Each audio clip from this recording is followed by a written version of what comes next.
ఇందులో భాగంగానే జమ్మూ కాశ్మీర్ లో పాక్ దాడులతో పాటు భారత్ వాటిని తిప్పికొడుతున్న తీరును కూడా మనం చూస్తున్నాం.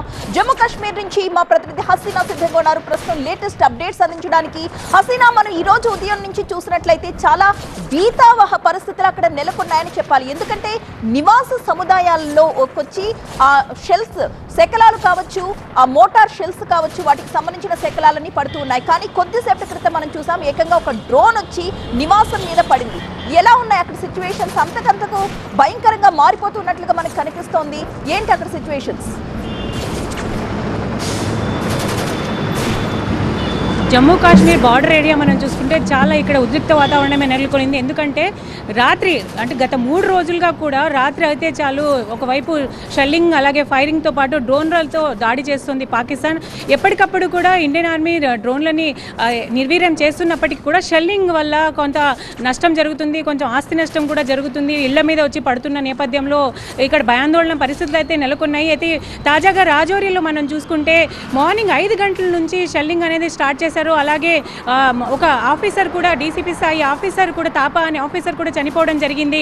సో ఓవరాల్గా ఇక్కడ చాలా టెన్షన్ వాతావరణమే ఉంది. అయితే ఒక మెయిన్గా చూసుకుంటే రాజౌరి, సాంబా, పూంజ్ ముఖ్యంగా ఈ 3 ఏరియాలు, ఎందుకంటే పాకిస్తాన్కి దగ్గరగా బార్డర్లో ఉన్న ఈ 3 ఏరియాలు జమ్మూ కాశ్మీర్కి అంటే ఉన్న ఈ బార్డర్ ఏరియాలన్నీ కూడా చాలా టెన్షన్ వాతావరణంలో ఉన్నప్పటికీ కూడా ఇక్కడ ఎక్స్ట్రా ఫోర్స్ని కూడా ఇక్కడికి తెప్పిస్తున్నారు. అదనపు బలగాలు వస్తున్నాయి. అలాగే బీఎస్ఎఫ్ గట్టిగా ల్యాండ్ అంటే ఒకవైపు ఫైరింగ్ చేసి షెల్లింగ్ చేస్తూ ముందుకు వస్తూనే మరోవైపు డ్రోన్ల రూపంలో కూడా దాడులకు దిగుతుండడం, మరోవైపు మిసైల్ రూపంలో దాడులకు దిగడం, ఈ పూర్తి స్థాయిలో కూడా ఇలా దాడులు చేపడుతున్న పాకిస్తాన్కి ఆర్మీ మాత్రం గట్టిగా సమాధానం చెప్తున్నా ప్రజలు మాత్రం భయాందోళన మధ్య గడుపుతున్నారు. బ్లాక్అవుట్ అనేది కొనసాగుతూనే ఉంది. రాత్రి అయితే మొత్తం అంతా కూడా ఈ ఏరియాలు ఇక్కడ ఉన్న జిల్లాలన్నీ కూడా జమ్మూ కాశ్మీర్లో ఉన్న ప్రధానంగా ఇప్పుడు నేను చెప్పిన జిల్లాలన్నీ సాంబా కానీ, రాజౌరి కానీ, పూంజ్ కానీ ఈ జిల్లాలన్నీ కూడా చీకటిమయం అయిపోతున్నాయి. ఎందుకంటే లైట్స్ ఆన్ చేస్తే డ్రోన్స్ వాటిని లైట్స్ అట్రాక్ట్ అయితే అక్కడ బాంబులు వేయడం అలాంటివి చేస్తాయి. కాబట్టి మొత్తం అంతా కూడా బ్లాక్అవుట్ అనేది కొనసాగుతూనే ఉంది.